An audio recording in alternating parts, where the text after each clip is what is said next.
Pandemi belum mereda dan terkendali. Karenanya kami mengundang Menteri Kesehatan Terawan Agus Putranto.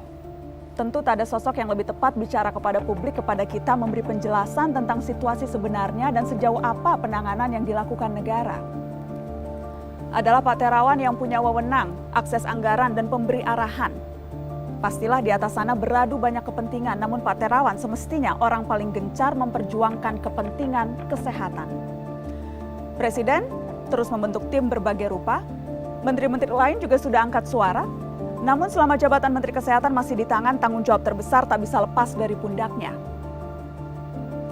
Kesekian kalinya kami mengundang, inilah kursi dan panggung mata najwa untuk Menteri Terawan.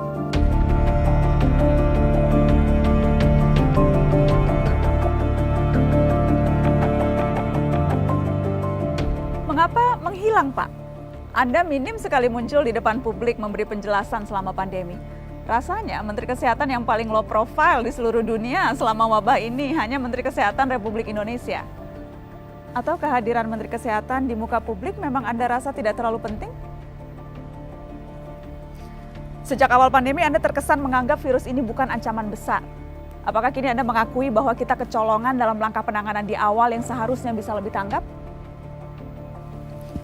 Saya ingin klarifikasi informasi, apakah betul di awal-awal pandemi dulu justru Anda Menteri Kesehatan yang mengusulkan bahwa kita tidak perlu melakukan karantina wilayah? Pak Terawan, sampai sekarang kondisi pandemi belum juga terkendali, data dan angka jelas menunjukkan itu.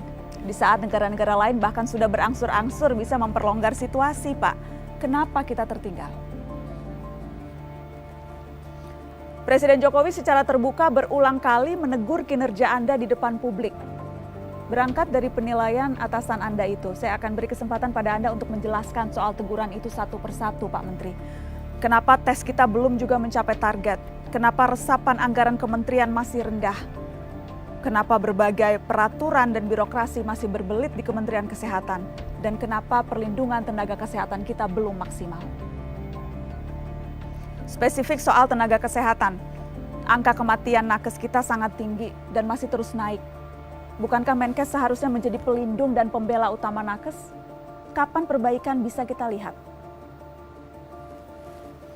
Masih saja ada disparitas antara data pusat dan data daerah.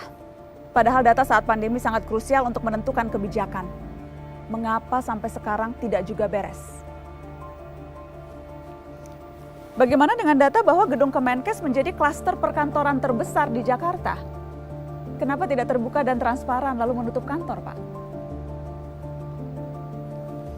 Pak Terawan, ada banyak Menteri Kesehatan yang mundur karena penanganan COVID-19. Misalnya Menteri Kesehatan New Zealand, Ceko, Polandia, Brazil, Chile, Pakistan, Israel, Public Health Director-nya mundur, Kanada, Public Health Agency Presidennya mundur. Pertanyaan saya, Pak, apakah penanganan kita lebih baik dari negara-negara yang Menkesnya mundur itu? Yang jelas bukan hanya desakan ke Presiden, tapi publik diantaranya lewat petisi meminta kebesaran hati Anda untuk mundur saja. Siap mundur, Pak? Atau bagaimana Anda bisa meyakinkan publik bahwa memang masih layak menjalankan atau menduduki posisi yang berat ini? Pak Terawan, itu hanya sebagian dari pertanyaan yang bukan hanya datang dari saya, tapi juga kami kumpulkan dari publik untuk Anda, Menteri Kesehatan. Kami tahu tak akan ada yang bisa menyelesaikan persoalan pandemi ini sendirian. Tapi kami berharap Anda setidaknya bersedia untuk memberi gambaran. Menteri Kesehatan Terawan Agus Putranto, waktu dan tempat, dipersilahkan.